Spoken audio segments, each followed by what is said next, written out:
Child, it's the Whitakers. Ooh, the Lord. Let me tell you something. I ain't never seen such in my life. That shit was wrong turn. And I'm not trying to make fun of those people. I'm not, because the Lord is always watching.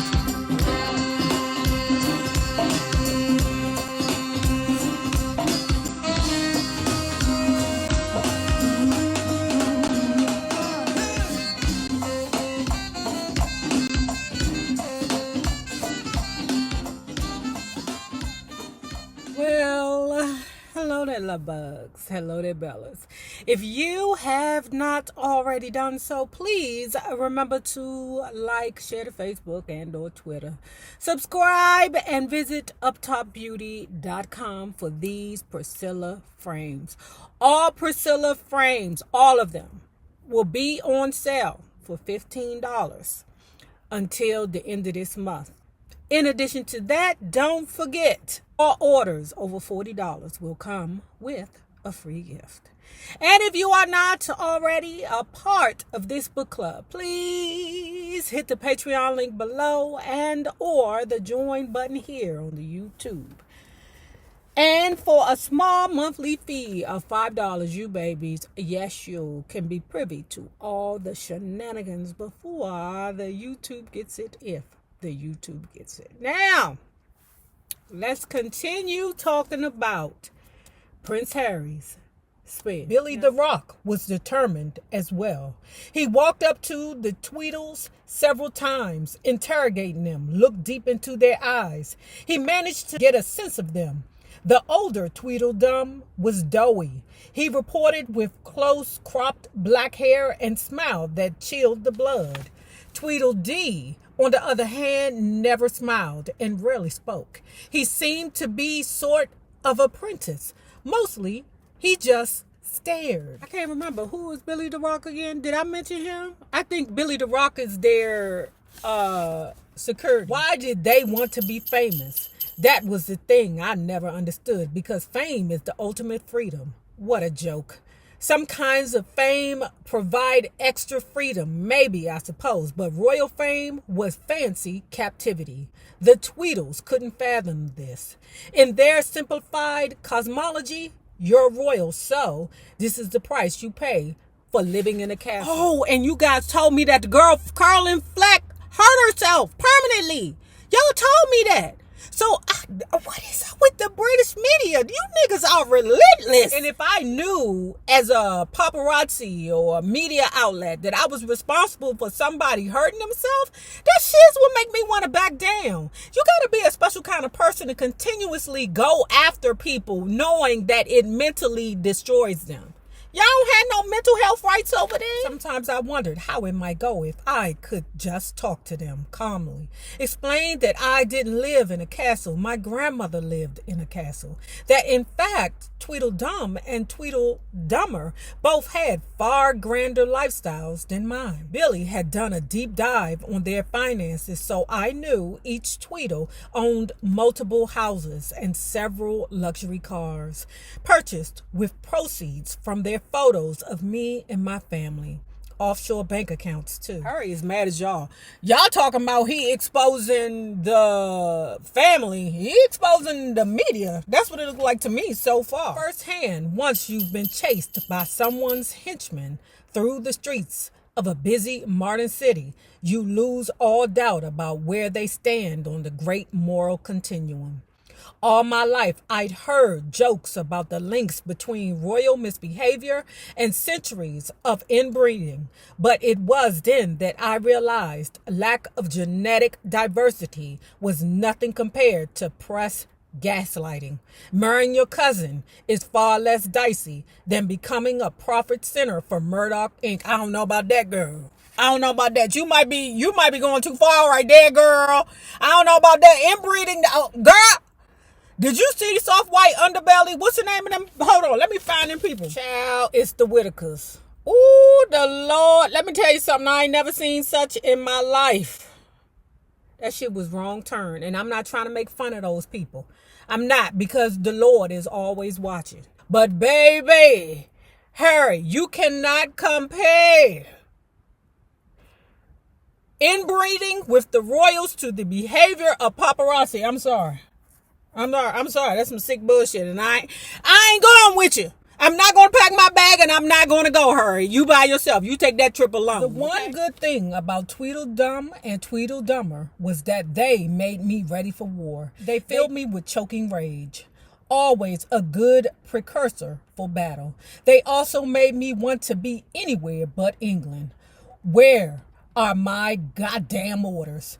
Please send my orders. And then, of course, and so often happens, I was at a music festival and my cousin tapped me on the shoulder. Harry, this is my friend Casita. Oh, hello.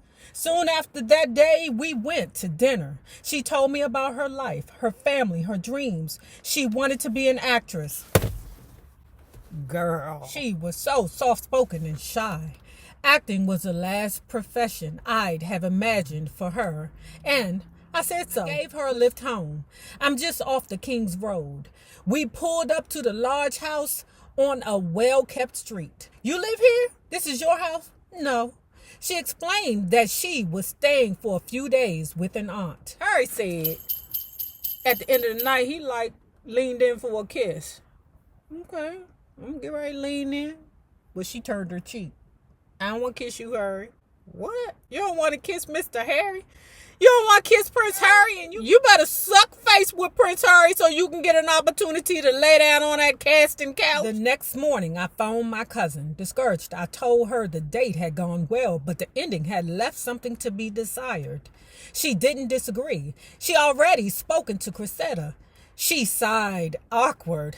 But then came the good news. Cressida was game to try again. We met days later for another dinner.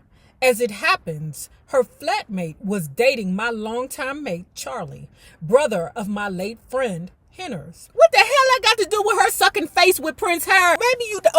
Okay, pause. Right? I get it. You may not want the monococali because we don't know if the Prince Harry got the monococali. What we do know is that he got insurance. So if he did catch the monococali, he got insurance to fix it. And I think the fact that she rejected him made him want to go out with her again.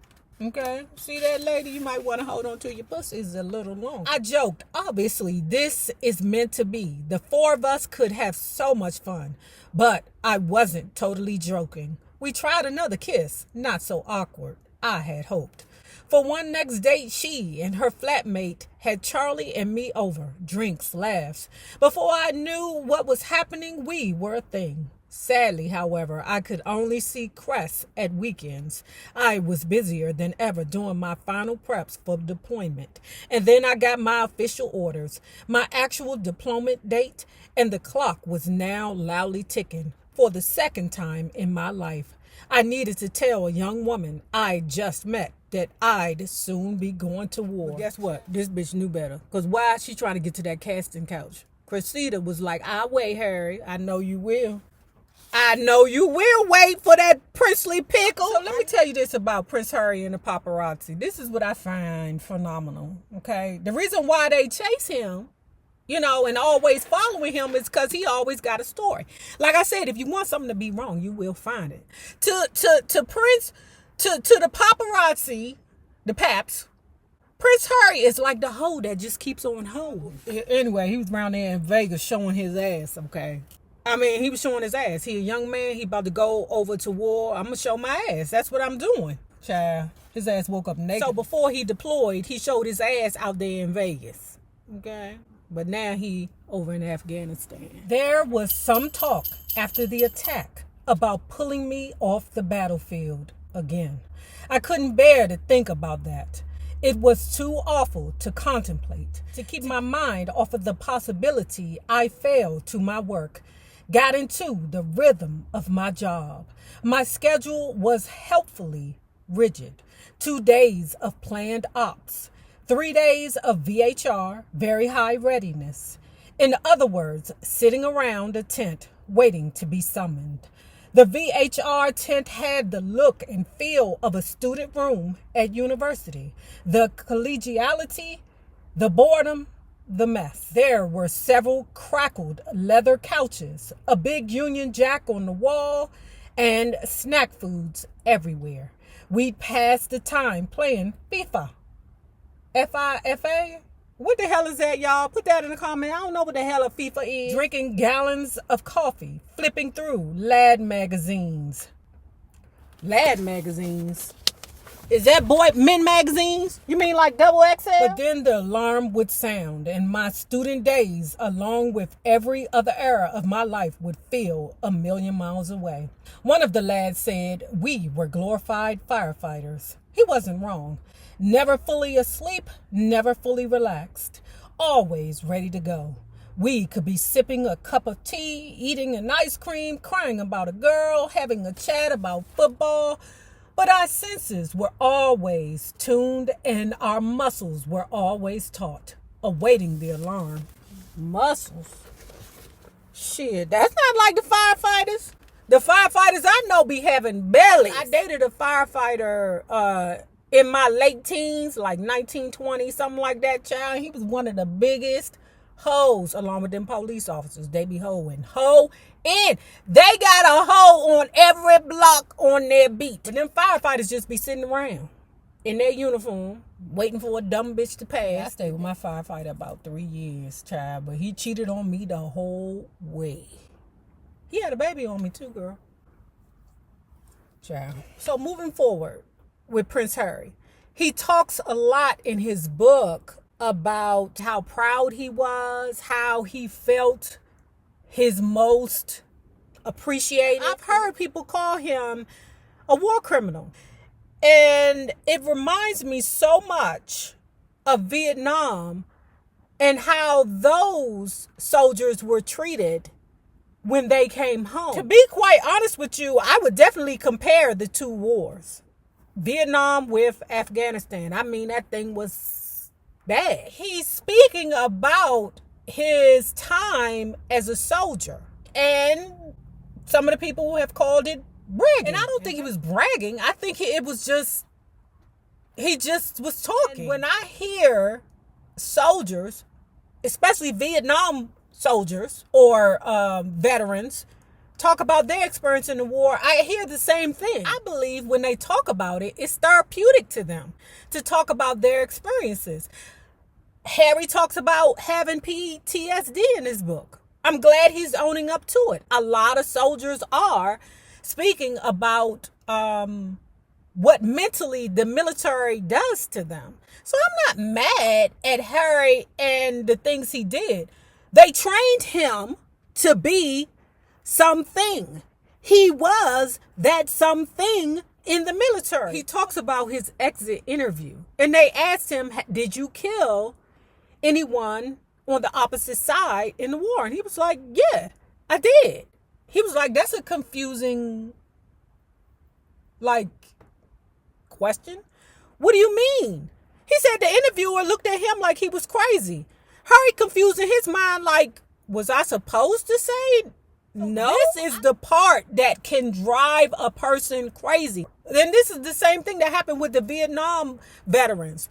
They were sent to Vietnam to do a task. They completed that task at all friggin' costs. And then when they got home, the Americans hated them.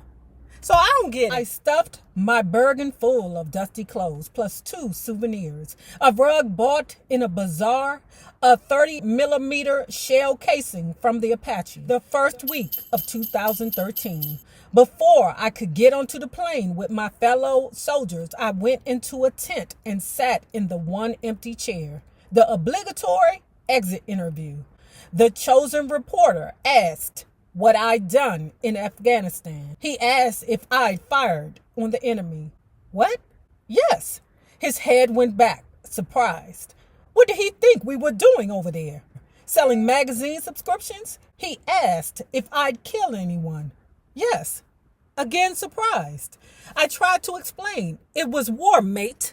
You know? The conversation came around to the press. I told the reporter that I thought the British press was crap. I texted Cress, told her I was home. She texted back, said she was relieved, which made me relieved. I hadn't been sure what to expect. What? Chris trying to get on that casting couch. I don't know you, Chris. I'm just joking. These are just always jokes, girl. I wanted to see her, and yet we didn't make a plan.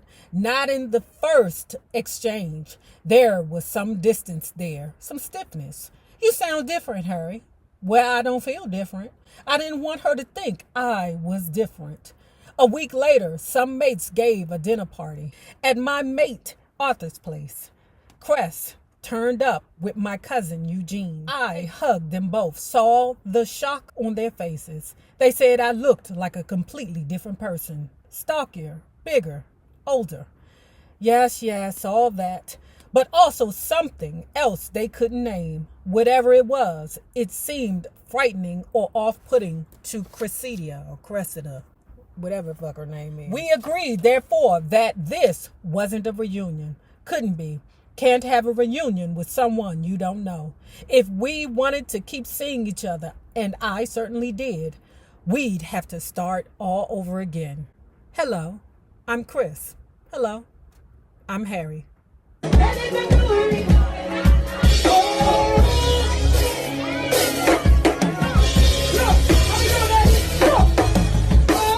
my life.